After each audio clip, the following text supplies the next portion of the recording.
சென்னை கீழ்ப்பாக்கத்தில் பச்சையப்பாஸ் கல்லூரி மாணவர்களால் போக்குவரத்து நெரிசல் ஏற்பட்டுள்ளது. அதனை அண்மை செய்தியாக பார்த்துக் கொண்டு வருகிறோம். இது குறித்த முழு விவரங்களை வழங்க செய்தியாளர் சுப்பிரமணியன் நம்மோடு இணைப்பில் காத்திருக்கிறார். சுப்பிரமணியன், வணக்கம். விவரங்கள். சென்னை கீழ்ப்பாக்கம் பச்சையப்பன் கல்லூரி மாணவர்களால் அந்த பகுதியில் ஒரு பரபரப்பு ஏற்பட்டு இருக்கிறது. சென்னை கீழ்ப்பாக்கம் பச்சையப்பன் கல்லூரியில் இன்று சமத்துவ பொங்கல் விழா கொண்டாடப்படுகிறது. கல்லூரி மாணவர்கள் சார்பில் இந்த நிகழ்ச்சி ஏற்பாடு செய்யப்பட்டிருக்கிறது.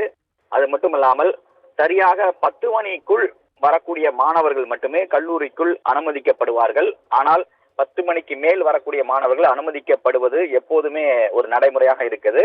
இந்த நிலையில் 10 மணிக்கு மேல் வந்த மாணவர்கள் உள்ளே அனுமதிக்கப்படவில்லை. கிட்டத்தட்ட 100க்கும் மேற்பட்ட கல்லூரி மாணவர்கள் அந்த விழாவில் பங்கேற்பதற்காக உள்ளே செல்லும்படி அங்க இருக்கக்கூடிய காவலாளிகளுடன் வாக்குவாதத்தில் ஈடுபட்டார்கள். மேலும் கல்லூரிக்குள் உள்ளே அனுமதிக்கப்படாத காரணத்தினால் அந்த வந்த மாணவர்கள் அனைவரும் கல்லூரி வாசலில் நின்று கோஷம் போட்டுக்கொண்டு ஊர்வலமாக சென்றனர். அது மட்டுமல்லாமல் சாலைகளில் பூக்களை வீசிவிட்டும் அதே போல பச்சையப்பன் கல்லூரிக்கு ஜே என்று கோஷமிட்டபடி அவர்கள் சென்றதால் சிறிது நேரம் அங்கு பரபரப்பு ஏற்பட்டது. போக்குவரத்து நெரிசலும் ஏற்பட்டது.